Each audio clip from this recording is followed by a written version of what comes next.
More on concept of mole के बारे में बात करते हैं जी। हमारे पास मोल क्या है उसके बारे में मजीद जानने की कोशिश करते हैं। देखिए, हमारे पास जो एटम होता है बेसिकली वो बहुत ही स्मॉल पार्टिकल है। ठीक है, हम एटम के बारे में क्या कहते हैं जी, हमारे पास वो क्या होता है, एक्सट्रीमली स्मॉल पार्टिकल है कि हम उसको नेकेड आई से नहीं देख सकते, आम आंख से नहीं देख सकते। ठीक है, तो इसके लिए हम जो है स्पेसिफिक इंस्ट्रूमेंट्स वगैरह यूज करते हैं। अब देखें, जब ये हमारे पास बहुत ज्यादा छोटा है, हमारे पास एटम जो है एक्सट्रीमली स्मॉल पार्टिकल है, इसके अलावा हमारे पास एटम के अलावा जो है हमारे पास मॉलिक्यूल भी होते हैं। ठीक है, फार्मूला यूनिट्स भी होते हैं। ठीक है, और भी हमारे पास जो है केमिकल स्पीशीज होते हैं। मॉलिक्यूल्स में लिख देती हूँ। इसके अलावा हमारे पास क्या होते हैं जी, हम कहते हैं हमारे पास डिफरेंट फार्मूला यूनिट्स होते हैं। जैसे हमारे पास नमक है ना, NaCl, हम उसको लिखते हैं फार्मूला यूनिट होता है। ठीक है, एक खास उसका हम कहते हैं कि आयनिक कंपाउंड जो भी होते हैं उनके लिए हम नाम क्या यूज करते हैं, फार्मूला यूनिट। ठीक है, अब ये क्या होते हैं, एक्सट्रीमली स्मॉल पार्टिकल हैं, तो इनका जो वेट होता है वो हम ऐसे मतलब कि नॉर्मल चीज़ों से जो हमारे पास वेट करने के लिए डिफरेंट इंस्ट्रूमेंट्स होते हैं, ठीक है, उनसे हम डिटर्मिन नहीं कर सकते। ठीक है, जैसे हम तराजू में डाल ले और कहेंगे इतनी है। ठीक है, तो स्मॉल एटम्स, स्मॉल पार्टिकल्स का जो वे होता है, अमाउंट होता है, उसको वे करना मुश्किल होता है। इसीलिए हमने एक यूनिट जो है वो इसके लिए बताया, जो कि क्या है हमारे पास, AMU। ठीक है, एटॉमिक मास यूनिट हम उसको कहते हैं। लेकिन अपनी कन्वेंशन के लिए, जैसे हमारे पास क्या है जी, कुछ एलिमेंट का ढेर है। जैसे हम ले लेते हैं, हमारे पास कार्बन का ही जो है क्या पड़ा हुआ है, एक ढेर सा पड़ा हुआ है। ठीक है, हमारे पास कोयला जो है वो बहुत ज्यादा अमाउंट में पड़ा, तो हम क्या कहते हैं, हमारे पास क्या है, कार्बन है, कार्बन एलिमेंट है। ठीक है, अब इसको हम किस उसमें वे कर सकते हैं, हम इसके लिए क्या क्या नॉर्मल से हम कन्वेंशन के लिए क्या यूज कर रहे होते हैं, हम यूज कर रहे होते हैं जी ग्राम्स। इसके 5 ग्राम हमने ले लिए, या पाउंड भी हम बाज़ औक़ात यूज कर रहे होते हैं, या किलोग्राम भी हम कह देते हैं। ठीक है, तो एलिमेंट को हम जो है वो अगर ग्राम में वे कर रहे होते हैं, ठीक है, तो 1 ग्राम से जब हम उसको जो है वो ले रहे होते हैं, ठीक है, रिप्रेजेंट कर रहे होते हैं, तो ग्राम से रिलेशनशिप निकालने के लिए हम अमाउंट को, केमिकल स्पीशीज की अमाउंट को, ठीक है, हम क्या कह देते हैं, हम कह देते हैं, इसको हम यहाँ पर लिखते हैं जी, हमारे पास अमाउंट हो, ठीक है, या क्वांटिटी हो, ठीक है, या फिर मैस हो। ठीक है, जो केमिकल स्पीशीज का हमारे पास मैस हो, अमाउंट हो, तो उसको हम कह देते हैं मोल। तो हमने यहाँ पर क्या करना है, एलिमेंट के ग्राम को हमने रिलेट करना है किससे, हमने 1 ग्राम को रिलेट करना है जी, मोल से रिलेट करना है। ठीक है, हम जो कह रहे होते हैं कि कोयले के 5 ग्राम ले लिए हैं, या हमने डिफरेंट ग्राम्स ले लिए हैं, ठीक है, तो उसको हम एक खास फार्मूला से जो है रिलेट करते हैं। हम क्या करते हैं, एलिमेंट के लिए जो है वो हम यूज कर लेते हैं जी, नंबर ऑफ ग्राम एटम्स। ठीक है, हम क्या ले लेते हैं, number of gram atoms. Number of gram atoms को हम नंबर ऑफ मोल्स भी कह सकते हैं।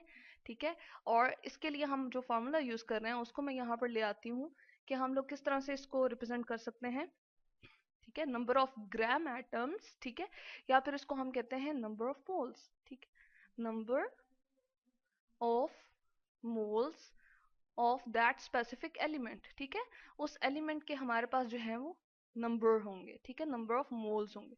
इसके लिए फॉर्मूला क्या होता है, जो हम उसका मास ऑफ दैट एलिमेंट ले रहे होते हैं, ठीक है, उस एलिमेंट का जो खास मास हमने कहा है, जैसे कि ग्राम में उसका मास हमने लिया, 5 हमारे पास ग्राम है, या 10 ग्राम है कोयले के। ठीक है, तो उसके साथ हम क्या कहते हैं, हम कहते हैं मास ऑफ, ठीक है, mass of an element in gram. ठीक, और साथ में हम क्या कहते हैं, उसको डिवाइड कर देते हैं, इसको मैं यहाँ से कंप्लीट कर देती हूँ, उसको डिवाइड कर देते हैं molar mass of an element. ठीक है, जैसे कार्बन की मैं यहाँ पर एग्जांपल ले लूँ, तो हमारे पास क्या आ जाएगा, हमारे पास आ जाएगा जी number of gram atoms of carbon आ जाएगा, मास ऑफ दैट एलिमेंट हमारे पास ग्राम में कितना लिया हुआ है, जो स्पेसिफिक हमारे पास मौजूद होता है। ठीक है, हमारे पास 5 किलोग्राम है या 5 ग्राम है। ठीक है, डिवाइड कर देंगे उसको, यानी कि 5 ग्राम हमारे पास अगर ये कोयले का ढेर पड़ा हुआ है, और हमसे कोई पूछता है कि इसमें कितने नंबर ऑफ मोल्स प्रेजेंट हैं, किसके जी, कार्बन के, तो हम किस तरह से इसको कैलकुलेशन करेंगे, 5 ग्राम मैंने यहाँ पर लिख दिया, मोलर मास कार्बन का कितना होता है जी, 12 ग्राम होता है। ठीक है, तो इसको डिवाइड कर देंगे, तो हमारे पास क्या आ जाएगा आंसर में, हम देख लेते हैं कि हमारे पास जो है एक खास कैलकुलेशन आ जाएगी। ठीक है, इस तरह से हम जो है इसकी डिफरेंट न्यूमेरिकल्स में इसको यूज कर रहे होते हैं। अब यहाँ पर मैं बताती चलूँ कि कुछ जो हम यूज कर रहे होते हैं हाइड्रोजन के लिए नंबर ऑफ मोल्स, जिस तरह हम कहते हैं 1, हम कहते हैं 1 ग्राम एटम ऑफ क्या जी, एटम ऑफ हाइड्रोजन, ठीक है। एच मैं इसके लिए लिख देती हूँ, हाइड्रोजन के लिए हमारे पास वो कितने के बराबर होता है, 1.008 ग्राम के बराबर होता है। ये हमने क्या कहा है, इसकी जगह हम number of mole of hydrogen atom भी कह सकते हैं। इसी के साथ हम क्या कहते हैं, 1 ग्राम एटम ऑफ, अगर हम बात करें किसकी जी, 1 ग्राम एटम ऑफ, यहाँ पर मैं लिखती हूँ एटम ऑफ कार्बन की अगर हम बात करें तो हमारे पास उसके कितने ग्राम्स होते हैं। अगर 1 ग्राम एटम की हम यहाँ पर बात करेंगे तो ऊपर भी हमारे पास क्या आएगा जी, हाइड्रोजन की अगर मैं बात करती हूँ तो 1.008 आएगा डिवाइडेड बाय 1.008, क्योंकि मोलर मास हमारे पास एलिमेंट का कितना है, हाइड्रोजन एलिमेंट का 1.008, और मास ऑफ एन एलिमेंट भी हम कितना ले रहे हैं, 1.008। तो हमारे पास नंबर ऑफ ग्राम एटम क्या आ जाएगा, 1 आ जाएगा। कार्बन की भी जब इसी तरह से हम कैलकुलेशन करेंगे तो हमारे पास आएगा 12 ग्राम, ठीक है। और साथ ही साथ अगर हम कर लेते हैं 1 ग्राम एटम ऑफ यूरेनियम की बात करते हैं तो उसके लिए भी हमारे पास सेम इसी तरह से ग्राम, मैं लिखती हूँ ग्राम एटम ऑफ यूरेनियम के लिए यू लिख देती हूँ, ये सिंबल्स मैंने इनके मेंशन कर दिए हैं, वो कितना होगा 238 ग्राम, ठीक है। तो ये हर एक के लिए मैंने जो है बता दिया कि हम नंबर ऑफ मोल्स इस तरह से बताते हैं। अब देखिए मॉलिक्यूल भी तो हमारे पास होते हैं ना, तो उसके लिए हमें क्या करना पड़ेगा, हमें करना पड़ेगा कि नंबर ऑफ ग्राम मॉलिक्यूल, ठीक है, उसमें सिर्फ इतना सा फर्क आएगा, नंबर ऑफ ग्राम मॉलिक्यूल आ जाएगा हमारे पास, ठीक है। और इसको ही हम कहते हैं कि हमारे पास क्या होता है, मोल्स ऑफ मॉलिक्यूल भी हम इसको कहते हैं, ठीक है। जिस तरह मैंने ऊपर बात की, चले इसको मैं जो है ब्रैकेट में रिप्रेजेंट कर देती हूँ। Number of moles of atom जिस तरह था, यहाँ पर एटम लिख देती हूँ कि एटम की हम बात कर रहे थे, ठीक है। इसी तरह से हमने किसकी बात की, मोल्स ऑफ मॉलिक्यूल्स की बात की, तो सेम हमारे पास जो है फॉर्मूला आ जाएगा। हमें क्या करना पड़ेगा, mass of molecular substance divided by molar mass of, ठीक है, मोलर मास ऑफ, जो इसका हम कहते हैं हमारे पास रिप्रेजेंट कर रहा होता है, जो मास उसका होता है। जिस तरह हम कार्बन का 12 ले रहे हैं, ठीक है, ऑक्सीजन का 16 लेते हैं, तो हमारे पास क्या आ जाता है, मोलर मास होता है एटम या मॉलिक्यूल का। लेकिन यहाँ पर मॉलिक्यूलर मैं यहाँ पर लिख देती हूँ क्या आ जाए हमारे पास, सब्सटेंस, ठीक है।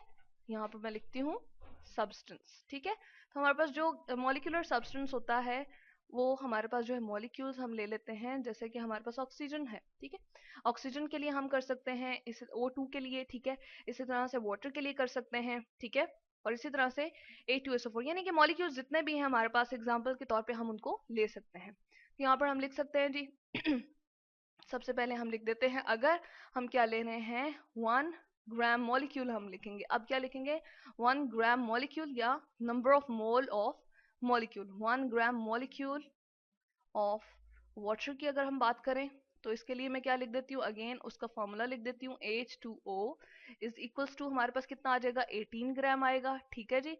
इसी तरह से 1 ग्राम मॉलिक्यूल या 1 मोल ऑफ, जब हम मॉलिक्यूल की बात करेंगे 1 ग्राम मॉलिक्यूल ऑफ, हम यहाँ पर लिखते हैं क्या जी, हमारे पास H2SO4 अगर आ जाए, ठीक है, H2SO4, ठीक है, तो वो हमारे पास किस तरह से होगा जी, हम उसको लिख लेते हैं, हमारे पास आ जाएगी कैलकुलेशन 98 ग्राम, ठीक है। तो ये हमारे पास ग्राम और मोल का जो है हमने रिलेशनशिप निकाल लिया। इसके अलावा हम क्या कर सकते हैं जी, फॉर्मूला यूनिट्स, जो कि मैंने शुरू में बात की थी, जिस तरह नमक है या आयनिक कंपाउंड जो होते हैं, उसके लिए भी हम सेम यही वाली चीज जो है क्या कर रहे होते हैं जी, बता रहे होते हैं। जिस तरह मुझे लिखना पड़ेगा नंबर ऑफ फॉर्मूला, ठीक है, number of sorry gram formula मुझे यहाँ पर लिखना है, क्योंकि हम ग्राम के साथ इसको रिलेट कर रहे हैं, नंबर ऑफ ग्राम फॉर्मूला, ठीक है, फॉर्मूला, ठीक है जी, ऑफ NaCl, या हम किसी भी अगर किसी भी आयनिक कंपाउंड की बात कर रहे हैं तो हमारे पास ऊपर क्या आ जाएगा जी, यहाँ पर मैं लिखती हूँ, यहाँ पर हमारे पास आएगा mass of ionic species, mass of ionic species, ठीक है, जो हम ले रहे होते हैं आयनिक कंपाउंड जो होता है, ठीक है, आयनिक सब्सटेंस, चले मैं लिख देती हूँ, ग्राम में हमने लेना है। जिस तरह यहाँ पर मैंने रिप्रेजेंट किया था सेम इसी तरह से यहाँ पर भी ग्राम में आ जाएगा, और यहाँ पर भी सब्सटेंस मैं लिखती हूँ सब्सटेंस इन ग्राम, ठीक है जी। और इसको डिवाइड कर देंगे हम molar mass of ionic substance, ठीक है, आयोनिक सब्सटेंस। इसको यहाँ पर हम आयनिक को थोड़ा बेहतर करके लिख देते हैं जी, हमारे पास क्या है, हम इसको लिखते हैं आयोनिक सब्सटेंस। ठीक है, हमने उसका मोलर मास यहाँ पर लिख दिया और इसके साथ ही हम यहाँ पर लिख देंगे हमारे पास ये क्या है, हम कहते हैं मोल्स ऑफ फॉर्मूला यूनिट या मोल्स ऑफ सब्सटेंस भी चले हम लिख सकते हैं, मोल्स ऑफ सब्सटेंस। ठीक है, मोल्स ऑफ सब्सटेंस। ठीक है जी, जो हमारे पास जैसे NaCl है या हम डिफरेंट आयनिक कंपाउंड्स को ले रहे होते हैं, ठीक है, उसके लिए हम यहाँ पर यूज कर सकते हैं। ठीक है, अब एग्जांपल के तौर पे मैं यहाँ पर लिखती हूँ जी 1 ग्राम 1 ग्राम फॉर्मूला, हमारे पास किसका आ जाएगा 1 ग्राम फॉर्मूला ऑफ NaCl। चले मैं ले लेती हूँ यहाँ पर एग्जांपल, तो उसके लिए हमारे पास किस तरह से ग्राम आएगा, या फिर हम ये भी लिख सकते हैं number of moles of NaCl, तो वो हमारे पास कितना आएगा 58.5 ग्राम, 58.5 इसका ग्राम मैं नीचे लिख देती हूँ। ठीक है, इसी तरह से हमारे पास जो है वो क्या आ जाएगा जी, हम कहते हैं चलें इसका ग्राम जो है हम इधर साइड पे लिख लेते हैं ग्राम। ठीक है, इसी तरह से हम लिख सकते हैं जो हमारे पास, इसको थोड़ा सा हम स्क्रॉल डाउन कर लेते हैं और इसको एक्सप्लेन करते हैं। हमारे पास क्या आ जाएगा, अगर हम सोडियम कार्बोनेट की बात करें 1 ग्राम या number of mole of sodium carbonate, 1 gram formula of, ये भी कह सकते हैं 1 gram formula of sodium carbonate, ये भी आयनिक कंपाउंड है, आयंस की वजह से जो जनरेट होता है Na2CO3। ठीक है, वो क्या होगा जी हमारे पास 106 ग्राम। ठीक है, तो ग्राम को हमने नंबर ऑफ मोल्स के साथ रिलेट कर दिया। ये याद रहे कि ग्राम फार्मूला की जगह हम नंबर ऑफ मोल्स भी लिख सकते हैं, number of moles of sodium chloride, number of moles of sodium carbonate. ठीक है, इसी तरह से जिस तरह हमने ये बातें की कि नंबर ऑफ ग्राम एटम्स के बारे में हम जान सकते हैं, इस तरह नंबर ऑफ ग्राम मॉलिक्यूल्स के बारे में, इसी तरह से ग्राम फार्मूला के बारे में। ठीक है, तो एक और हमारे पास यहाँ पर होती है जी जिसको हम फोर्थ वन कह देते हैं, जो आयनिक स्पीशी होती है ना, उनके बारे में भी सेम हमारे पास यही फार्मूला जो है वो यूज होगा। मैं यहाँ पर लिख देती हूँ, यहाँ पर जस्ट एग्जाम्पल्स के साथ हम मेंशन कर देते हैं आयनिक जो हमारे पास स्पीशीज होती हैं। ठीक है, आयनिक स्पीशीज जो होती हैं, ठीक है, आयनिक SPE, ठीक है, हम लिख देते हैं CIES, स्पीशीज के बारे में भी हम सेम यही वाला फॉर्मूला लिखते हैं। हम क्या लिखते हैं, mass of ionic species in gram divided by उसका जो हमारे पास फॉर्मूला मास होता है आयनिक स्पीशी का, जो कि हमने पीरियोडिक टेबल में उस आयनिक स्पीशी के एटम से हमने बताया होता है, उसको जो है वो हम डिवाइड कर देते हैं। ठीक है, जैसे मैं यहाँ पर एग्जांपल के तौर पे लिख देती हूँ 1 ग्राम आयन। ठीक है, 1 ग्राम आयन अब हम यूज करेंगे क्योंकि आयन है ना, 1 ग्राम आयन ऑफ हाइड्रोक्सिल। ठीक है, OH की बात करते हैं क्योंकि ये नेगेटिव स्पीशी है। ठीक है, इसके बारे में हम कहते हैं हाइड्रोक्सिल है, तो ये हमारे पास कितना है जी 17 ग्राम, इसके बारे में हमने बात कर ली। इसके अलावा अगर हम बात करें 1 ग्राम मोल भी हम इसको, sorry 1 gram ion of hydroxyl कह रहे हैं ना, हम इसको 1 मोल ऑफ हाइड्रोक्सिल भी कह सकते हैं, उसका 17 ग्राम हमारे पास जो है वो क्या होगा, इसके इक्विवेलेंट होगा। ठीक है, इसी तरह से 1 ग्राम आयन ऑफ, हम बात करें 1 ग्राम आयन ऑफ CO3 की बात करें, कार्बोनेट की बात करें, CO3 2-। ठीक है, ऊपर इसका चार्ज मेंशन कर दिया हमने, इसके चार्ज को थोड़ा सा हम बड़ा कर देते हैं, तो ये हमारे पास किसके बराबर होगा, ये हमारे पास 60 ग्राम के बराबर होगा। ठीक है, इसको थोड़ा सा हम नीचे कर देते हैं, 60 ग्राम के बराबर होगा। ठीक है, तो इस तरह से आयनिक स्पीशी के बारे में भी हम ये बात कर सकते हैं और सेम जो है उसका फॉर्मूला जो है वो यूज करते हैं। तो यहाँ पर हमने देखा कि हमारे पास अमाउंट जो है, जब हम मेजर कर रहे होते हैं, मास ले रहे होते हैं या क्वांटिटी ले रहे होते हैं, बहुत एक्सट्रीमली स्मॉल पार्टिकल्स की, एटम, मॉलिक्यूल, फार्मूला यूनिट या कोई भी सब्सटेंस हो, तो उसको हमने ग्राम से जब रिलेट करना होता है तो उसको हम किस तरह से एक्सप्लेन करते हैं जी, मोल की फॉर्म में एक्सप्लेन करते हैं और इन फार्मूला से हम जो है वो उसको समझ लेते हैं और कैलकुलेशंस में यूज करते हैं।